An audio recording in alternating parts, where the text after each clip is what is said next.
everyone.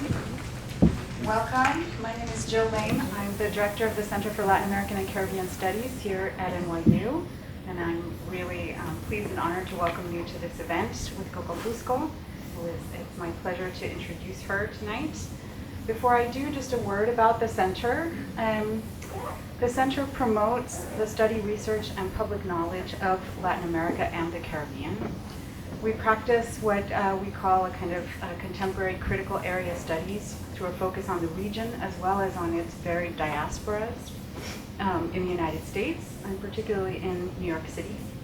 And we attend always to the colonial histories that have shaped the geopolitical contours of the region and its diasporas in the first place. And as part of that commitment, we begin all of our programs by recognizing that we are located on the ancestral lands of the Lenape, and we recognize the long-standing significance of these lands for past and present Lenape peoples. We believe that historical awareness about the exclusion and erasure of indigenous peoples is critical, and we're committed to working to overcome their effects in our own educational institutions. Our event tonight. I am really pleased to introduce Coco Fusco to you. Coco Fusco is, here she is, twice. She's doubled. She has multiplied in the time that I've been talking. Coco Fusco is an interdisciplinary and conceptual artist and writer who's created performances, videos, and published numerous texts since the early 1990s. It is no exaggeration to say that she's one of today's most influential performance artists, and that her written and performance works have helped to define the entire field of Latin American and Latinx performance art and studies of it. Her work has long sought to illuminate the workings of colonial modes of knowing, categorizing, and seeing others, integrating feminist, multicultural, and post-colonial discourses. Her canonical 1993 essay, The Other History of Intercultural Performance, about her equally canonical performance, Couple in a Cage, presents forced living display as the first practice of intercultural performance and the forerunner to the ways that the bodies of artists of color are consumed today. The investigation of intercultural dynamics has led her to create art projects as varied as those focused on ethnological displays, as in Couple in a Cage, on sex tourism and global cultural marketing, as in her play and performance Stuff with Neo Bustamante from 1996 to 99, on labor conditions in free trade zones, as in the durational live electronic performance Dolores from 10 to 2200 from 2001 and 2 with Ricardo Dominguez, on military interrogation and the war on terror, as in Operation Atropos, Bare Life No. 1, and The Room of One's Own, all from 2005 and 6, as well as on human racial predation, as in her 2013 to 15 searing satirical performance as Dr. Zira. I wish I had a video, a little photograph to share with you, as Dr. Zira, the exceptional ape psychologist from the original Planet of the Apes, through which we again learn that the very act of looking, who sees and who is seen, who studies, who is studied, never unfolds outside the dynamics of power. More recent films have studied power and performance in Cuba, including the 2012 video La Plaza Vacía, that focuses on the empty plaza of the revolution in Havana, and in its way asks the question, why was there no Cuban spring in 2011?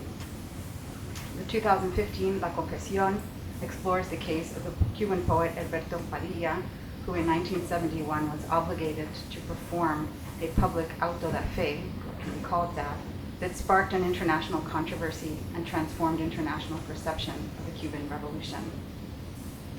In her 2015 book, Dangerous Moves, Performance and Politics in Cuba, Coco Fusco tells us that since 1959, the anti-capitalist and anti-imperialist ideology of the Cuban state has promised shelter, education, and healthcare for its citizens, creating, she says, an impressive array of institutions that support the development of cultural production, publics, and art.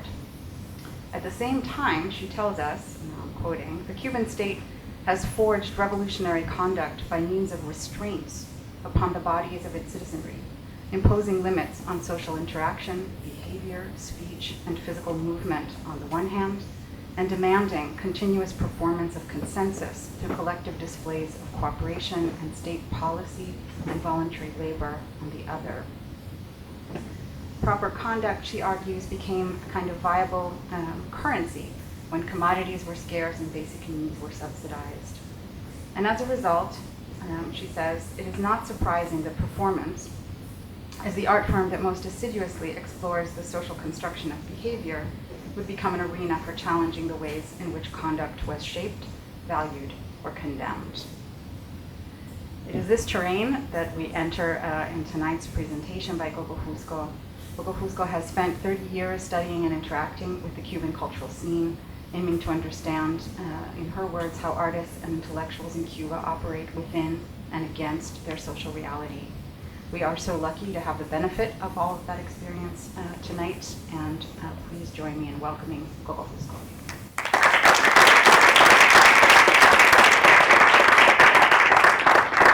Thank you, Jill. If I ever have enough of a budget to hire a promotional director, I know who to turn to for everything that has to be said. Thank you all for being here today. So what I wanted to do was to start out, tell you a little bit about the video that I'm going to show and how and why I decided to work on this with JuanSí González, and then show it to you. It's about 35 minutes.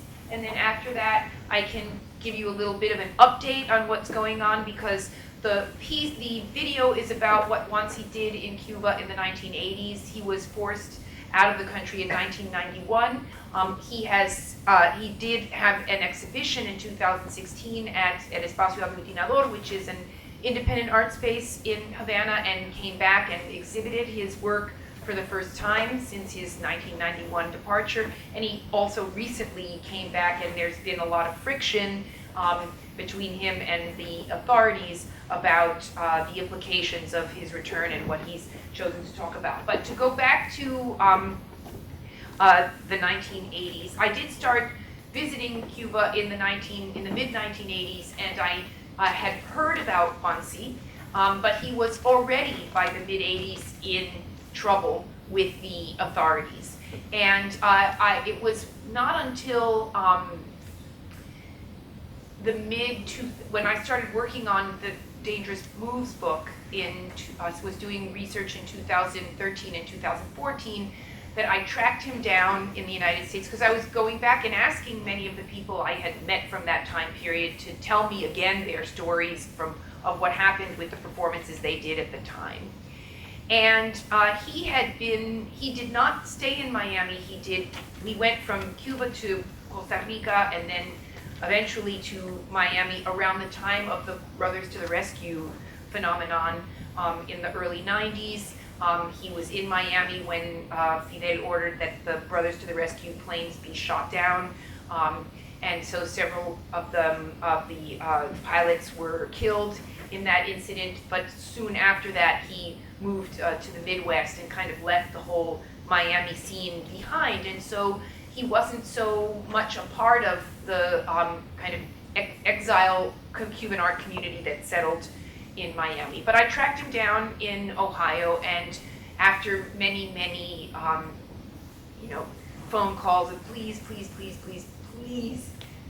give me an interview and tell me the story again, I got a very long and very interesting story about basically his slow politicization as an artist, and about the dynamic of what happened when he started out as one of the first classes of students to enter into the University of the Arts, came out, had skills as a graphic designer as well as wanting to make visual art. So his day job was to work in a publishing house. Right after the Mariel boat lift, one of the first assignments that he got was to design a book that was the Cuban government's version of Mariel, in which all of the people who stormed into the Peruvian embassy and all the people who went to the docks to be picked up by family were depicted as horrifying enemies of the state, and he didn't want to do it. And so that was the beginning, you know, the starting of a kind of change of heart in his position vis-a-vis the revolution. He was not an urban intellectual son of a member of the elite or military like many of the other people who were going to art school at the time. He was a kid from the provinces who got a break and a scholarship to come to the big city to study art, and so he came sort of wide-eyed and a bit romantic about the revolution and about the institutions that were being created by the revolution. But he did not feel that he couldn't put his heart into a project that was designed to demean people, many of whom he knew, and he didn't think that, you know, he just felt he couldn't bring himself to do it. So that was a big turning point for him. So I got the whole story of what happened, and he tells it in the video. But I also, in the course of speaking to him, learned that there was moving image material of his performances. And I don't know if any of you do any research on Cuban art in the 1980s, but it's very difficult to get visual documentation of live actions because very few people had cameras. Almost no one had color film. If anybody had a camera at the time, it was usually an East German camera and black and white film, right? And there were only 3 or 4 photographers working at the time who made a point of going to art events and taking pictures of actions. But JuanSí was friends with someone named Ricardo Vega, who was a very young filmmaker at the time, whose uncle was Pastor Vega, who was a Cuban filmmaker who made Portrait of Teresa, and also was the head of the Cuban Film Institute for a while.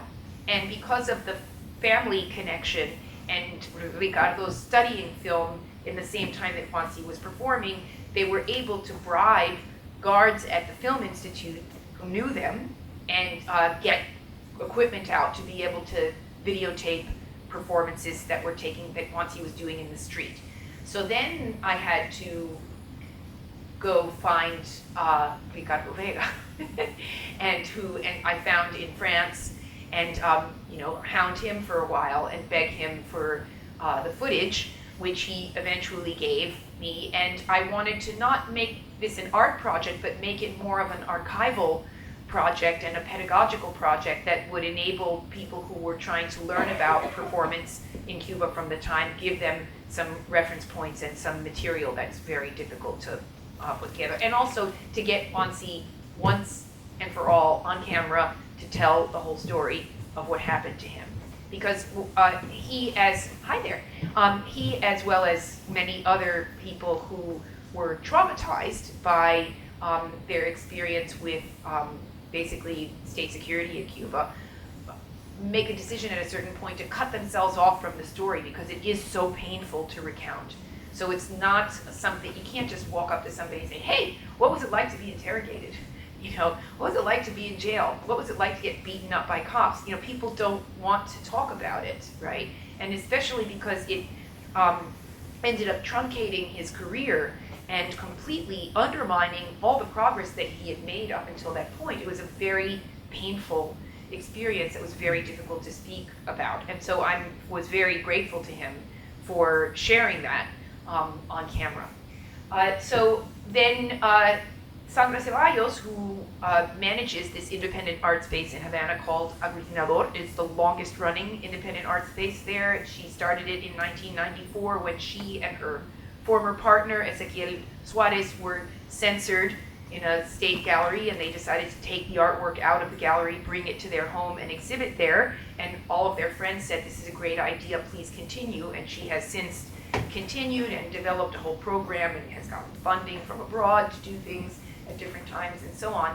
But she decided in 2016 to do a series of exhibitions called Malditos de la Posguerra about cases of artists who have been banned and censored and so on, and to include JuanSí in that project. And so that then became the premise for his return to Cuba to exhibit for the first time since his departure in 1991. And so that also put the pressure on me to get the video done quickly so that it could be part of the exhibition. And it was very moving to see young, because a lot of young art students go to Aglutinador and they hadn't even heard of him. And for them to go and learn about a history that they were totally unaware of, and to watch that happen, and the intergenerational dialogue was really interesting and very important.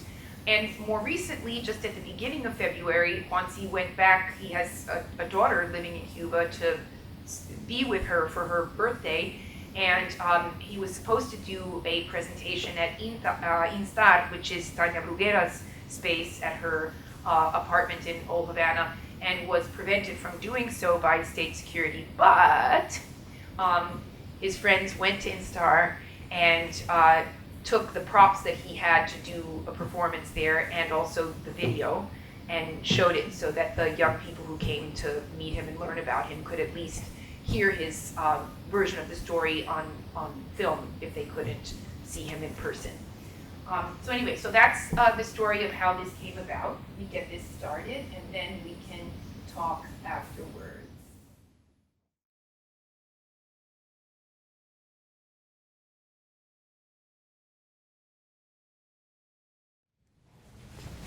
This was wonderful. Thank you so much. Actually, just asking about the footage a little bit more. You said it was Ricardo Vega that shot most of it. Yeah. And then I think I was like taken by it, and I loved it so much that I forgot the other piece was, how did you get access to it from Ricardo Vega? So I had to track him down, and In then Havana. Vega, yeah, who's In living in Havana. Paris. Oh, he's in Paris. Okay. Yeah, he's married to Zoe Valdez, the novelist. Uh-huh.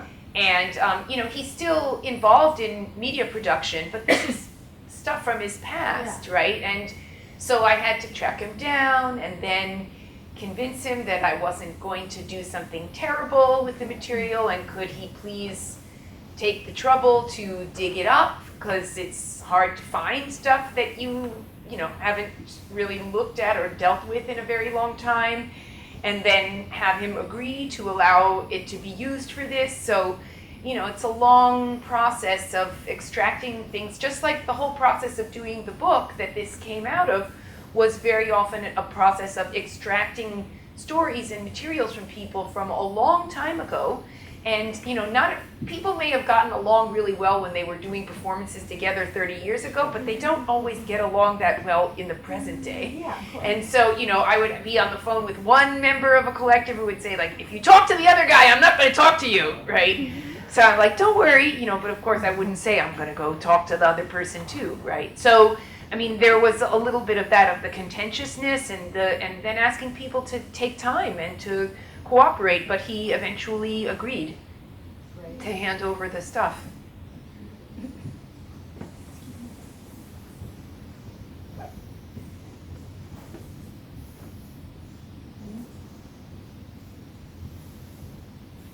Yes. I was just wondering if you were also able to find sound, like a more soundscape or sounds of the space, or like, for instance, there's one video with this music in the background which is totally different from the rest. You mean at the end? The one at the end? The one when he's walking in the street and kind of with the glasses, with the metallic glasses. Well, because that's a film that Ricardo made that Crespo participated in as an actor, and that's just the music that he had from a Cuban rock musician of the time.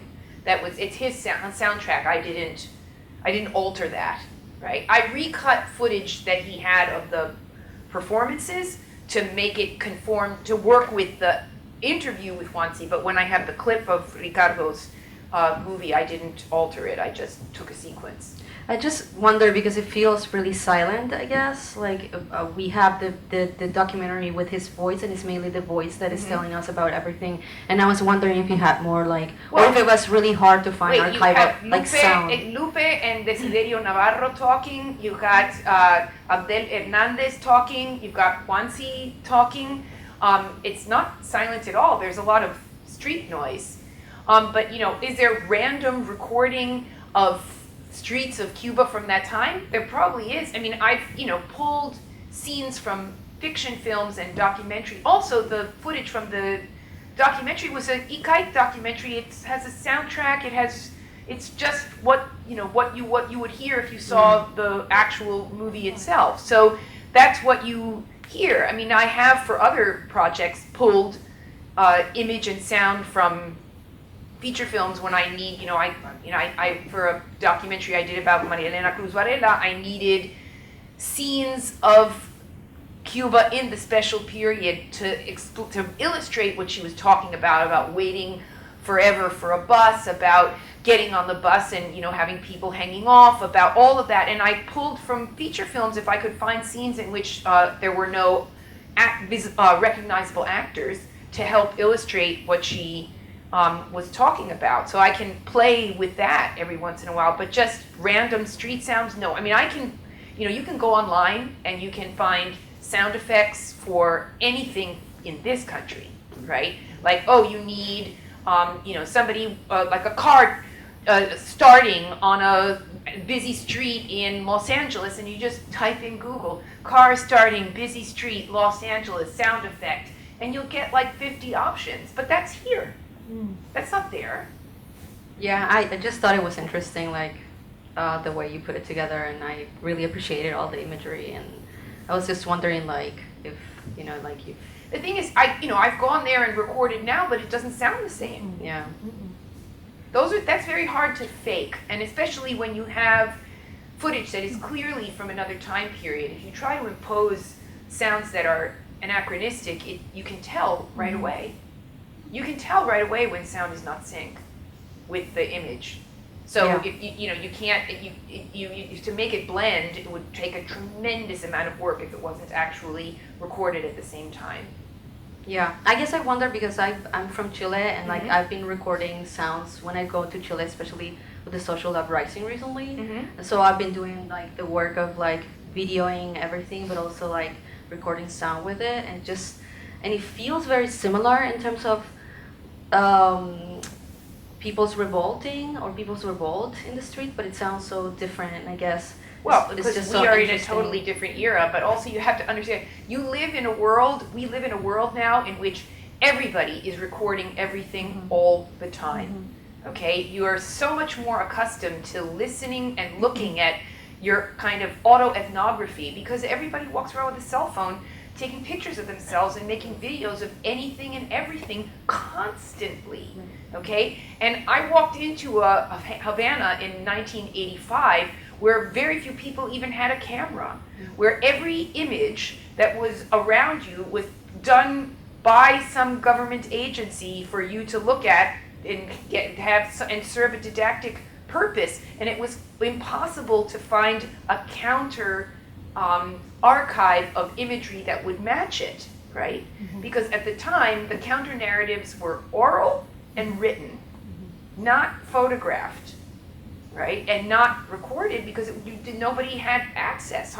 Ricardo was very privileged to have access to the cameras. That was something that very, very few people could do. And Marco Antonio, who was one of the members of Arte, he wasn't arrested for being involved with what you saw. He got arrested because he went to a public humiliation of a poet, Maria Elena Cruz Varela, in Alamar, on a night that was she suffered the longest acto de repudio in history up until that point. It was 3 days long of crowds outside of her building in Alamar, screaming and calling her a worm and this and that, and then she was eventually dragged out of her apartment, and pages of her books of poems were stuffed in her mouth by people in the crowd, so she was made to eat her words and so on and so forth. And he was there hiding in a bush trying to film and got caught by police. And so he was arrested for that, and then they raided his house, and when they got to his apartment, they found the videotape of JuanSí and Crespo and him. And that's why the three of them were named on the case. Right, but I actually tracked Marco down to ask him if he had filmed the Maria Elena Cruz Varela thing, because I assumed that they had gotten him while he was filming, and he said he never even was able to pull his camera out of the bag. So, they were claiming that he was doing something that he in fact never got to do, but he was arrested nonetheless and then tried for something else for what they found in his house. Thank you. So, yeah. Yeah. It's a very different time. very, very different time. Oh, there's a hand over here. Yeah. Yeah, I was there in 1988. I saw the going on in the street, Mhm. and it was very interesting to see what you showed. And it woke up a lot of feelings. I was looking at theater at the time, what theater people were doing, and Here, have this. so I was looking at theater myself, and I was running between these performances and what people were doing in sort of trying to also to do similar things. Like, I don't know if you heard of La Cuarta Pared. Sure. And how they started in an intimate private space doing subverting in some senses the public and the private divide, and then little by little they were also pushed into major theaters, and that was like an officialization of their work that they rejected, and it was a very interesting. So thank you for what you presented, because it made me feel like I could take up the work and compare it to yours, and have coffee with you and talk about it. Okay. But it was very interesting. I think it was a time, like he said, JuanSí said, a time when perestroika, which they called la espera estoica, was sort of like a time of a lot of making and doing by these young people in theater, in this kind of art, and in other parts of, like in rock. I remember this theater, these rock groups really trying to sort of subvert, and there was a rock group that used to sing "Ese hombre está loco," and it was like everybody said amongst the young people, everybody said, they're talking about Fidel. So it was a very interesting time in Cuba. Thank you. Thanks for fleshing that out. I agree. When I listen to them talking now, what strikes me is that the emphasis on legitimating these practices as art.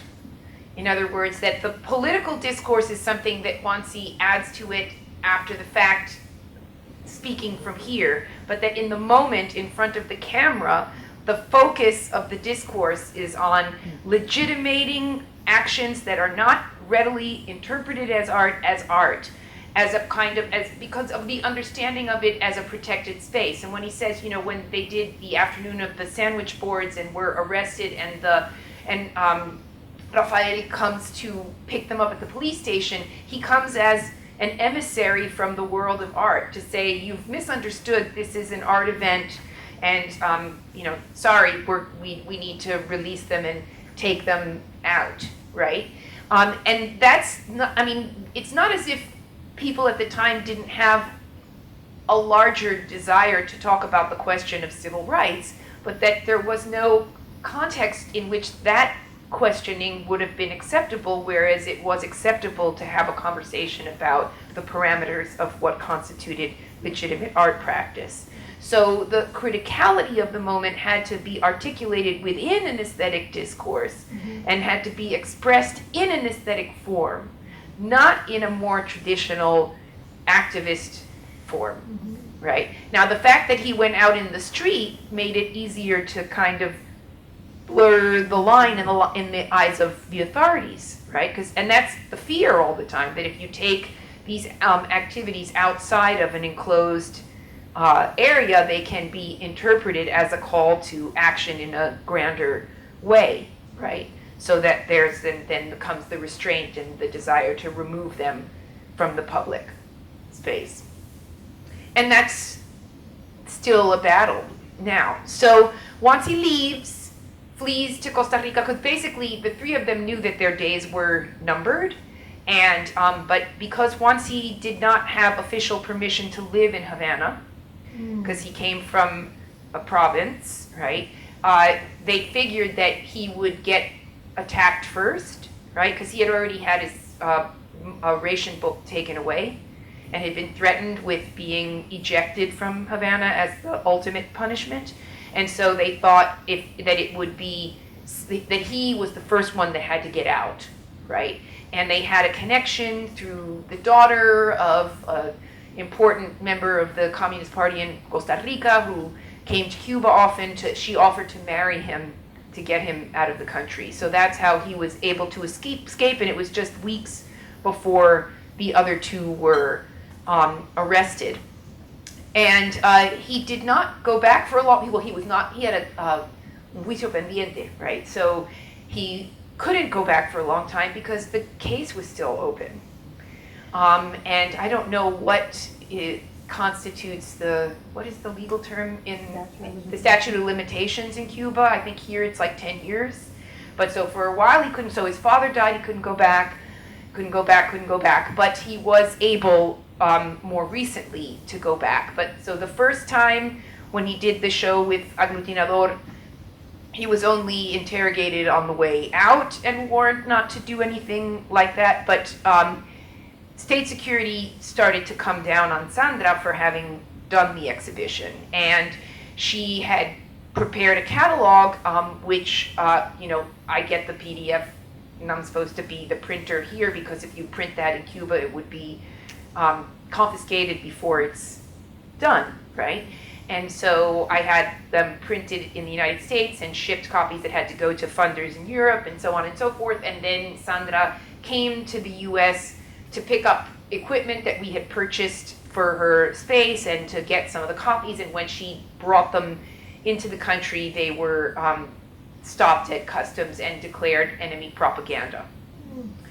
So the only thing that circulates in Cuba is a PDF because the print copies are all taken away. So then once he went back after that, I think in 2017 or 18, and immediately on arrival, the police show up and say, you come in on a tourist visa, you're not allowed to do anything else. We know what you did last time, you can't do that again. And, if you do anything more, we're going to take your passport away and we're going to force you to leave. So, and they started to reveal to him how much they were watching him, which then kind of, it was like talking to somebody with PTSD. They kind of brought back the feelings of paranoia that he had from the earlier stage in his life, and it was very upsetting. But he has a daughter there and wanted to go and spend her birthday with her. And so he went in the beginning of February, just now, and Tanya Bruguera had asked him to do a talk at Instar about, again, talking about what the experiments that he did with performance in the 80s. And he arrives with his current American wife and daughter born in the States, and they check into the same Airbnb that they always go to. And he would go out early in the morning to take pictures and walk around and go have a coffee, have a cigarette. And the second or third day, two guys sit down at the table. And plainclothes cops, right? Say, we've been watching you. We know what you're doing. We know what you're taking pictures of. This and that, and we know where you're planning to go tomorrow. Was the day of the lecture at Instar, and then starts. Tanya Bruguera works for the CIA, and she's a mercenary, and she's just it's a hangout for dissidents. It's not an institute. It's nothing. It's just her house, and she's a criminal, and blah blah blah blah blah. And then the heat starts of, you have a daughter here. We're going to take away your paternal rights. We're going to take your passport away. You won't be able to see her again. By the way, you don't really have any rights to her anyway because now you're a U.S. citizen, and we don't recognize that the paternal rights of a U.S. citizen in Cuba. And it was just one thing. And then we're going to go after the people whose house you're staying in, and we're going to do this, and we're going to do that, and you are now under house arrest. You better go back to that apartment, and you can't leave until the day you have to go, right? So that was it. That was the end of the event with Instar. And this time, also books that he came in with were confiscated when he arrived, including mine. I think that's like the fourth or fifth copy that's been taken. I think the guys at customs have like multiple copies of my book. So, and then he was trying to leave with a number of books one that I wanted and one that, friends and people wanted, and they were all taken away as well. So this time, I think this was for him the straw that broke the camel's back, because he took pictures of everything that, was done to him, like of everything that he had that was taken away, and posted them as soon as he left, and pictures of himself leaving, and has written a long testimonial of all of what happened to him while he was there. And he says, that's it, I'm not going to deal with this anymore.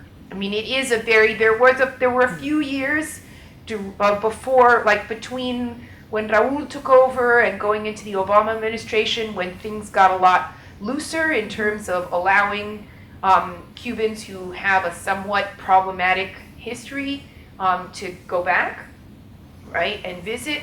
And I was able to move around with a camera and film several times with minor altercations with authorities, but not a big deal. I mean, tourism is such an important source of hard currency and tourists come with big cameras. So, what's the difference between one person with a camera and another person with a camera, right? So, but that has also, now we're in it's the Trump era, and the Trump administration's measures justify a more hardline attitude from the authorities, and so the military has the upper hand in these decisions now, and they're coming down really, really hard. So that's for the moment, the end of the JuanSí story in Havana. But the interesting thing is that there are a lot of young people there who are very interested in connecting with a history that is not taught in school, and not discussed in the art school. So they come out to learn, and they do want to know. Yes. Yeah, I was just curious. Oh, sorry. Sorry to cut you off. I was curious, you've talked about how it's important to have this historical documentation given to the young makers in Cuba.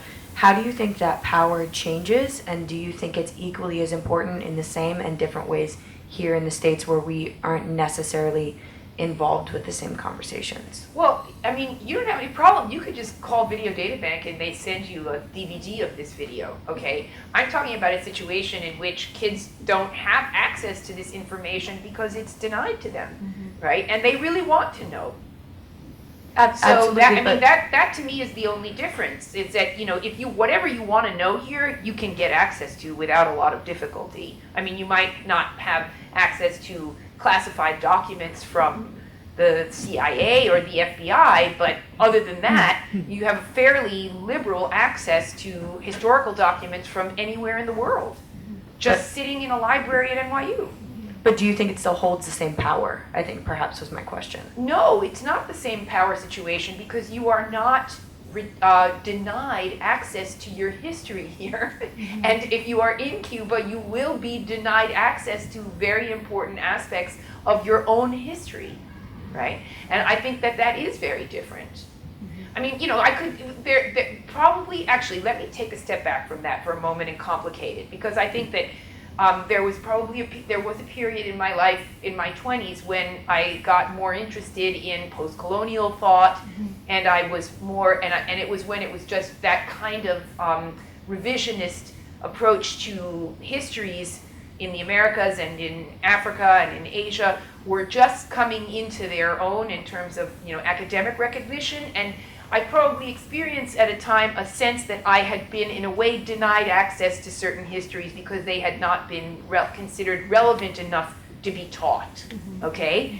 But it's one thing to be denied because it's not relevant, and it's another thing to have it be forbidden, okay? And I do think that this is not it's a matter of degree, but that it's a very significant degree of difference. And yeah, you had a question. Okay.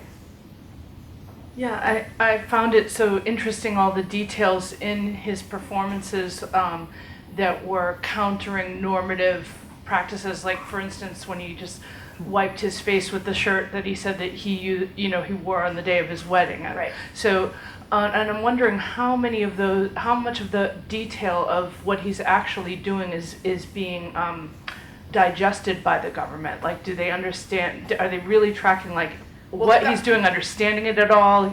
The government isn't a person, Yeah. okay? The government is an abstraction, right, with power, and then there are people, right? And there are people who are agents of the government. And there are many different levels of agency involved in the interpretation of a work that takes place in public space, both here and there, right? I mean, there were people in uniform standing in the audience, and I don't mean the school uniform, they were in fatigues.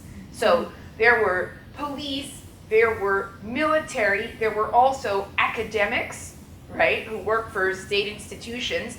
He was talking about the Minister of Culture also weighing in on what, so there were many levels of representatives of government involved in thinking about and making decisions about what that work was and what to do with it and what it meant, right? And then even Rafael Lopez Ramos, the representative from La Brigada, is in a sense an agent of the government representing a different point of view. The thing is that, you know, the buck doesn't stop with the people representing culture. The buck stops with the Department of whatever, Orientación Revolucionaria, right? Which is the ideology guys, right? So they work with state security to decide what can happen, right? And then the order goes down to the cultural ministry, and then it goes through the cultural ministry, and there have been periods in which people working in the ministry were known to be more or less liberal. This is a particular moment in which there's a shift. In the late 90s, several people were working in the cultural ministry who were considered quite liberal in the visual arts. Marcia Laiseca, Gerardo Mosquera, Anicia Agüeros. These are all people who were thought to be supportive of the work of young artists. Many of them were literally deposed, right, overnight between 1989 and 1991. And in that time period, the person who was in charge of ideology was Carlos Aldana, who was very much of a hardliner and made a decision to change from people with advanced degrees in art history running the cultural ministry to militants of the party in taking on those positions. So, for example, all of the different centros culturales that are in all the different regions and neighborhoods also saw a shift in leadership during that period from people who come from either an educational background or an art historical background to people who are militants of the party. Now, some of those militants of the party also claim to be whatever, poets or writers or whatever, but what was more important was that they were militants of the party. So that's why when you say the government, well, at which time, in which ministry, and who are we talking about? Right. No, but that's really interesting. Like what you're pointing to when you're saying like that a person could be part of a militant government body and also maybe aware of poetry, aware of performance art, language. Poet. A practicing poet. Yeah. Says that he's a writer. Okay. Yeah. So, Silvio Rodriguez is considered the Bob Dylan of Latin America, and he's not only, in the party, but was like in the representative body at one point. Yeah. So, there are some bizarre cases of people who actually have double life, right? That they work for the government in a very direct way, and then they also engage in cultural production. I mean, I'm not going to tell you that it's all great, right? But there are people who do that. It's interesting because it gives the work so much more power that they see it as being, and they, like I'm saying that is too vague to say, but just the idea of that being so dangerous. Well, there are artists here who go to jail a lot too. I mean, Reverend Billy gets picked up about once a month. Okay, so it's not only there, but what you have there, what do you have here? The visual arts are a very peculiar milieu. It's a very peculiar milieu in this country because it's one of the only places in which artists who are not necessarily economically well off or from privileged backgrounds, so it's kind of Joe Blow, almost anybody rubbing elbows with the richest people in the country. Okay, the richest, some of the most powerful people in the country sit on boards of major museums, collect art, go to parties, and talk to artists. So it's this strange meeting ground that is not, if you are in politics, you would have to pay $50,000 to be at a fundraiser to be able to have access to those people, right? And here, like, I don't have to pay. I just end up at a dinner and, wow, there's some multimillionaire sitting next to me. And it happens all the time. So in the Cuban situation is somewhat different, right? But there's a lot of vigilance because these are young, very often young people who have access to foreigners, very dangerous, people in power, very dangerous, public space, very dangerous, and then add in the 90s, money, very dangerous, okay? And the decision to allow artists to make money in hard currency in the early 90s, they were among the first cultural producers allowed to do that, put them into an economic bracket that almost nobody else in Cuba was in if you weren't in the party or in the military, okay? Artists make a lot of money in Cuba, a lot of hard currency money. And it doesn't seem like a lot of money for me, right? Like, but if you sell a work there for $5,000, you can live for a year. If I sell a work for $5,000, I'm lucky if I get through a month. Okay, but so with relatively little amount of money, you become a fairly affluent person when you have mobility. You can travel. Visual artists have all the perks of a society in which very few people have anything, right? They can travel. They can go abroad. They have cell phones. They hobnob with power, right? They go to parties. Foreigners come to talk to them. They have affairs with foreigners. They travel with foreigners. That's a kind of elite, right? So of course that is going to be a sector that is very closely watched, right? Now, that's not to say that the rest of the population isn't watched. Okay? Don't start thinking that they're the only people who are watched, because everybody's watched. If I go visit my cousins, they might get a visit after I leave. Right? Friends of mine have certainly been questioned on multiple occasions after I visit with them. So, it isn't that no one else is watched, but yes, they are watched. And are they concerned about the implications of artists getting attention that may not be the attention that is good for the government? Of course. People worry about that here. I don't think that the Whitney Museum was very happy about having protesters be in the New York Times for 3 months before the last Whitney Biennial. And that's the strange mediatic power of the art world, that something that is so relatively inconsequential in terms of its economic value has a tremendous amount of symbolic value and garners an enormous amount of attention. And so it's the same in Cuba. And the thing about the visual arts is that, unlike people who try to publish in Cuba and then confront the obstacle of state publishing houses that don't want to publish them, or try to make films with the Film Institute and have a whole apparatus that can prevent you from producing by not giving you the resources that you need, the visual artist can just make a piece at home. Right? And once people kind of got hip to post-war avant-garde practices that don't require traditional art materials, it got even better, because then you didn't even have to worry about whether there was any paint, or whether there was a canvas, or whether you had the materials that, traditional materials for sculpture, right? That if you didn't have metals, or you didn't have wood, or you didn't have clay, it didn't matter, because you could make a sculpture out of garbage, or you could make a sculpture out of some plants that you decided to cultivate on, in your windowsill. And that's what started to happen in the 1980s, was this kind of move to work with materials that didn't necessarily have to come from a dispensary where you would have to be, where it was determined whether or not you were entitled to the stuff. Yes. What's the state of political performance art in Cuba now?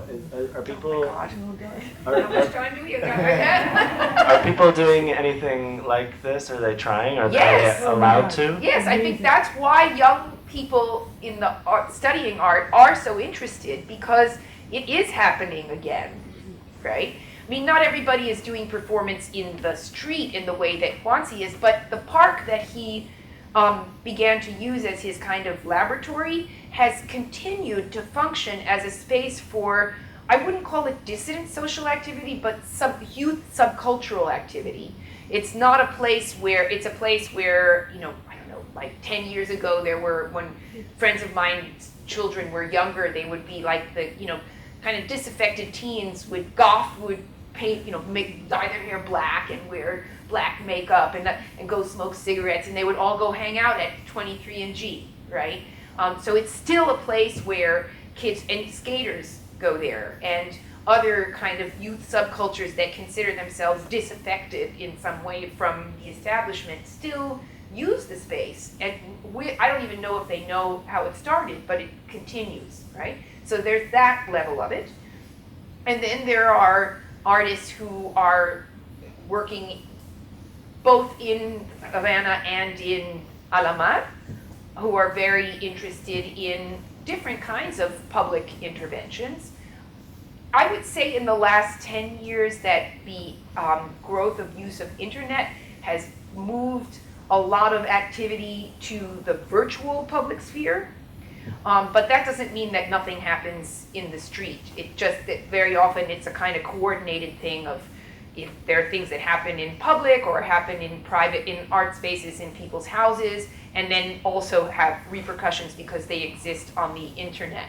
But the internet has been really, really important for independent cultural activity in general, because those who can't publish through state venues publish on the internet. Those who can't record their music with EGREM or any of the state-run institutes will record at home. They make recording studios in their homes, and then they'll put their music online. If you can't, like Gorky Aguila and Porno para Ricardo can't give a concert officially, but he will do a concert in his apartment and put a camera on and have a live feed to Facebook.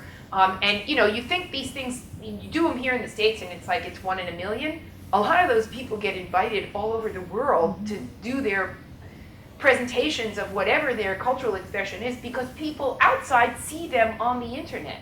And they have a following of Cubans in the diaspora and others, because they are also, not only because of what they do in the street, but because of their being on the internet as well, and using the internet as a kind of gallery extended exhibition space. It's been very, very important. And it's been important for filmmakers, it's been important for musicians, it's been very important for writers. It is the sole context for independent journalism, which I would say is thriving right now, and really admirably so. There are a lot of very young journalists who are doing really excellent investigative reports on all sorts of things in Cuba. And they're winning international awards. So the street is only part of the story.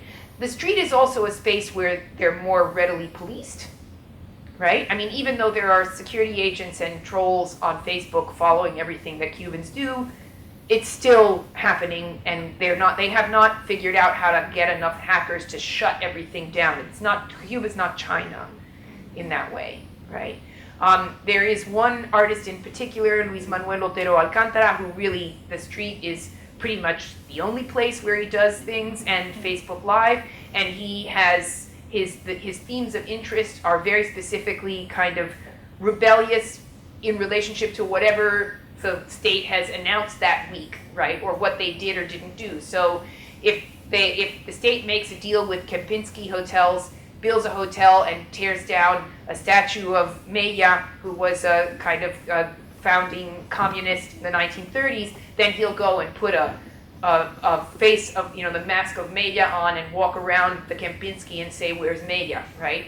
If a balcony falls, as it did recently on 3 little girls in Old Havana, and kills them, he'll walk around with a hard hat on Facebook Live showing you all of the places in Havana where somebody else might get killed. If the state says you can't use the flag for anything other than what we say, then he'll put a flag on himself and start doing stuff on the street. So he's been arrested 20 times or so in the last year or so, and it seems that he may be going to trial any day. But for the same things that JuanSí was accused of, desacato, it's the same story all over again. So there are some who are using the street, but what is different about then and now is that there were not very many artists trying to use the street. There were artists and writers who had much more secret gatherings in homes while JuanSí was working and before. There were people in prison who were smuggling texts out of prison and getting them brought to other countries. But this gray area that has developed as a result of the internet, and also as a result of more artists taking on the model that Sandra Ceballos has of doing it in your house, right? Make a recording studio in your house, make a club in your house, make an art gallery in your house, make a movie theater in your house. That network has grown much more public and much broader in the last 10 years or so. So now the choice isn't just the state-run gallery or the street, it's the state-run gallery or museum or these private galleries, some of which are backed by a lot of capital. Like there are galleries now that are financed by very wealthy Cuban artists from the island, and they go to art fairs and they pay the rental fee for booths at art fairs, which costs tens of thousands of dollars to sell work there. So, there's also a way in which the influx of capital since the 90s has also redirected and reshaped the Cuban art scene, because there are people with substantial amounts of money and they're investing and doing things with it. Yeah. Do you want to have a microphone? Yeah, so it seems like at this point there's more of a directness in addressing the political issues, and I was pretty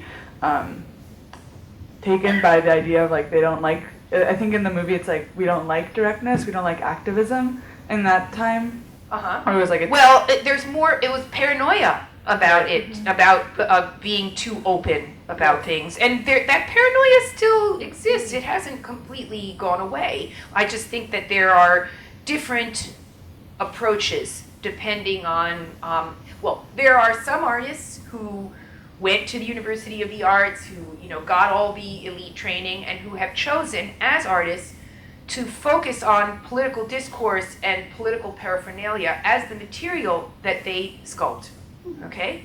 So somebody like Hamlet La Bastida, who all his work is all about the famous speeches from the 1960s that he rewrites and stencils and creates these giant murals of, would be an example of that. Or if somebody like Renier Leivanovo, who's getting a lot of attention now, will digitally remove Fidel from classic documentary photographs from the 1960s, so you see the podium without the figure, right? And he's kind of revisiting the tactics of Stalin, of taking Trotsky out of the picture and taking this person out of the picture, and so now he's taking Fidel literally out of the picture. These are, just to give you a couple of examples of artists who, as artists, make political discourse the focus of their practice, okay? But that's different from somebody who says, I'm going to stand at a bus stop and recite a poem to you that is, a kind of litany of complaints about what's wrong with the society, right? And there are people who do that too, right? Or somebody whose work is more reactive, like Luis Manuel, who's like, oh, the girls died, I'm going to go out and put a hard hat on and do this for 10 days.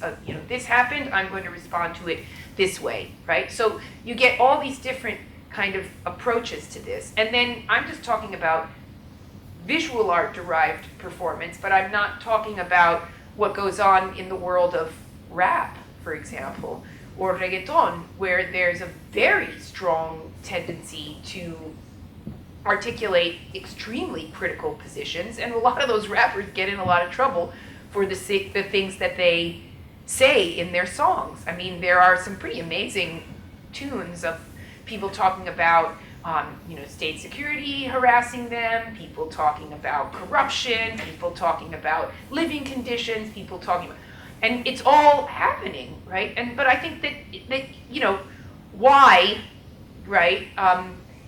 Why be worried about activism? Well, because to be called a dissident in Cuba is basically to be called a criminal. And I say that in that it's real and that's a problem, but it is not, I teach at an art school. I've been teaching at art schools for 25 years, and I've never been at an art school in the United States where being called an activist wasn't also a dirty word. Mm-hmm. So I just want to make it clear that it's not like it's glorious here, okay? Mm-hmm. Huh? Why are you looking at me like that? It is the worst thing that you can say in art school is that you are an activist, okay? Because then you're not a serious artist, and you don't really understand metaphor and symbolism, and your approach is very simplistic, and that stuff is for what happened in the 1930s, and if you're hip, you wouldn't do that, blah, blah, blah. There might be like 2 or 3 grant proposals out there for people who say that they're activists, but if you're in the commercial art world, it is not a good thing to say that you do. So, I think the arguments used are different in the Cuban context than here, but it's not like this is paradise and that's hell. Right.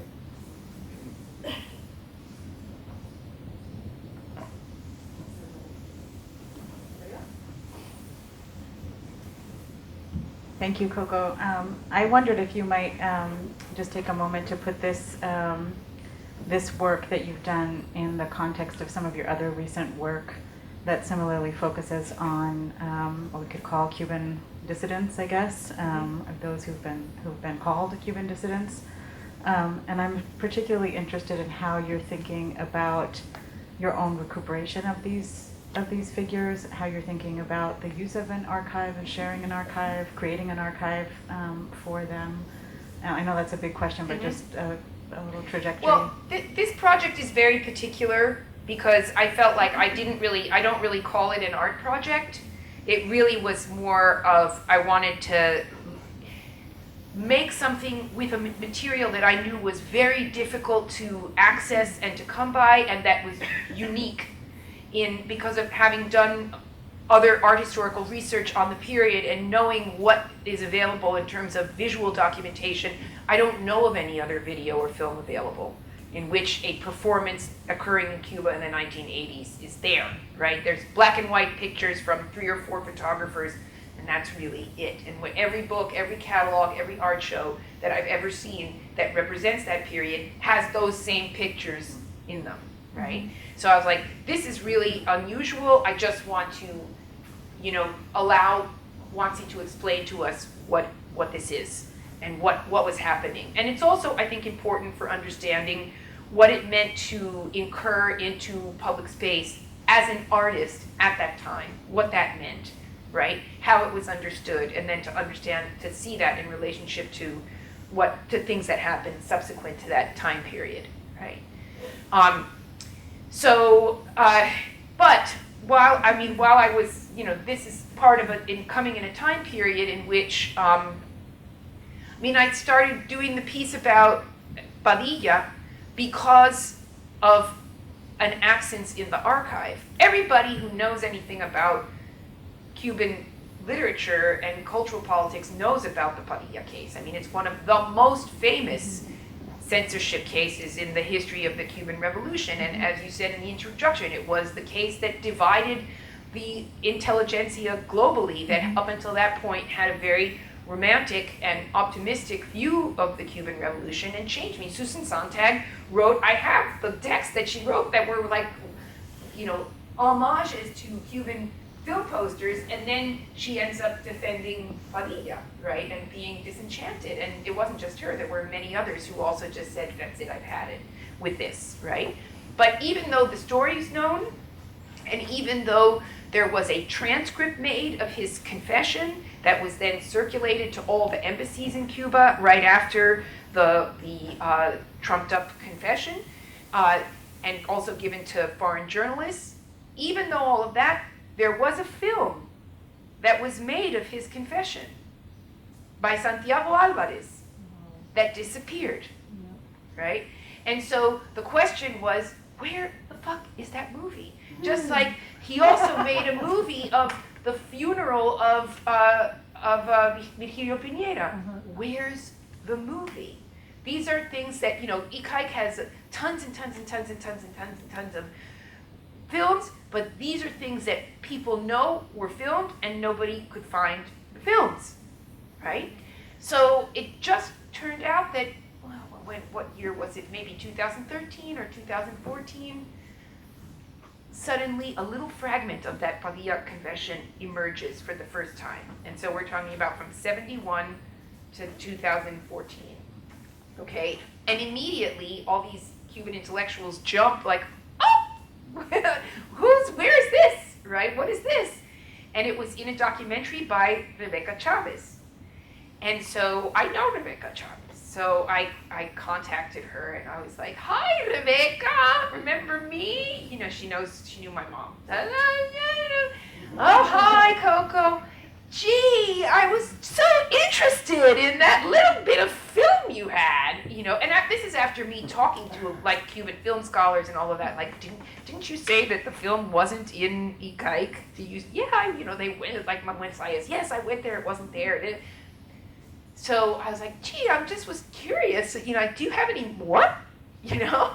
And she's like, oh, well, you know, none of these materials are in condition to be, you know, just some bullshit excuse, right? Of course she has it all. Because she was Santiago Alvarez's assistant.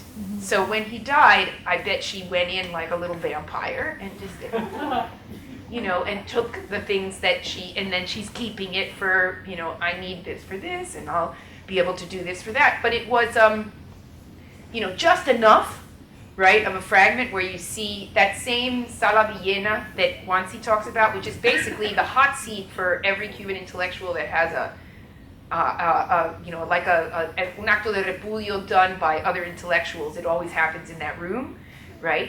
And so you see the room, and you see people in the room, and you see like Nancy Morejon yawning, you know, and you see other people kind of going like this, and people fanning themselves, and Padilla sweating and talking, and it's disturbing. But it got me thinking about how to build a story around the fragment, right? Because there is a lot, because the case is so famous, but also because he was so well known outside the country. He published in literary magazines all over South America. He started the Prensa Latina, I think, office in Moscow. He was friends with dissident poets in the Soviet Union.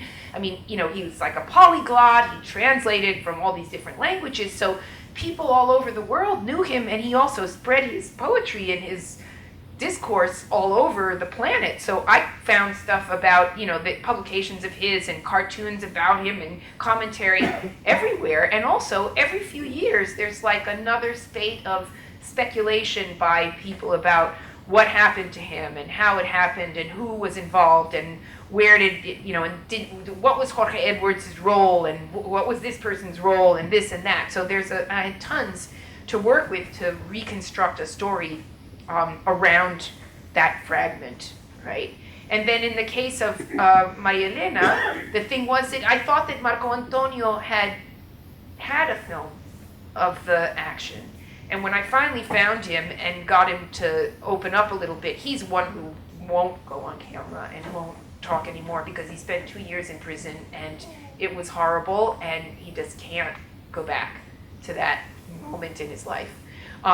But he told me, no, I couldn't even get the camera out of the bag before they arrested me because something was on television after that action. So somebody was there filming. And I thought maybe it was his film and then they took it and put it on Cuban TV, but it was somebody else filming it. But he didn't have it. And then I started to try to find, so who else was there? What other journalists were there? Who saw what happened? And in the course of doing that, I discovered that one of my friends who lived in Alamar was in the elementary school where Cruz Varela's son was, and that she had been marshaled as one of the students to do an action against the son at the school, and then they were all mobilized to go to the house where Cruz Varela lived, so that, you know, the front line of the action is all these little pioneros waving their flags and, you know, pim pam fuera, abajo la gusanera, right?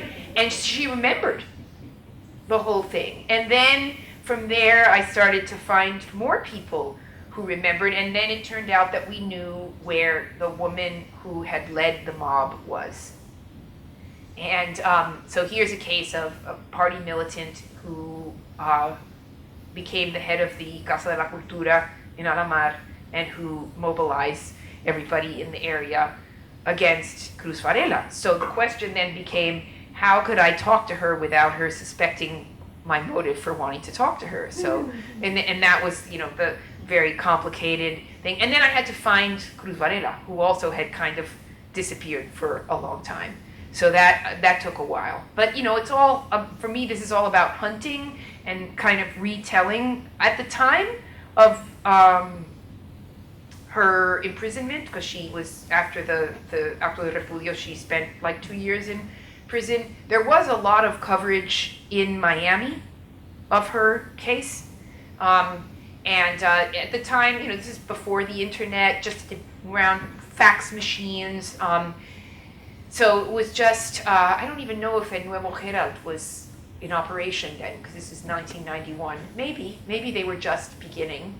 But I did find some press clips of things, reports on what was going on. And she had founded this group called Criterio Alternativo, which was a group of dissident writers who decided that they were actually going to openly break with UNIAC, right? And try to build a movement from within to argue for changes to the Cuban Constitution. And that's why she was targeted, because the movement actually at one point had like 5,000 members, which was a lot in 1990. So, so anyway, but you know, it becomes like this, me hunting for what, you know, the fragments of these stories. Also, that if you look at the history from the 60s, there's been like dissidents go in and out of fashion. And you can sort of follow it with the press of like who gets a lot of attention, who gets a lot of publishing contracts, and then they disappear because new dissidents arrive, and then they are the ones who are in El País or ABC, and then they disappear because new ones arrive, and you know, so on and so forth. So, you know, she was a kind of early 90s phenomenon going into the mid to late 90s, and then she kind of disappeared as a new generation, because then after that came the Black Spring people, and then they were the next wave, right? So, and then the last piece about the Arenas poem was thinking about him, the secret salons that he had in the Parque Lenin as a kind of a zone of autonomy, and wanting to kind of recreate that, those performative moments when, you know, he couldn't have a public life in Cuba anymore, but so he created a space in which he and his friends could share their poetry together and also begin to work on the first independent literary magazine there, right, which they eventually then publish in Florida. So the idea was to try to recreate that, right? And then it got complicated by my being deported, and so I had to direct long distance and, you know, send people off to the park without me.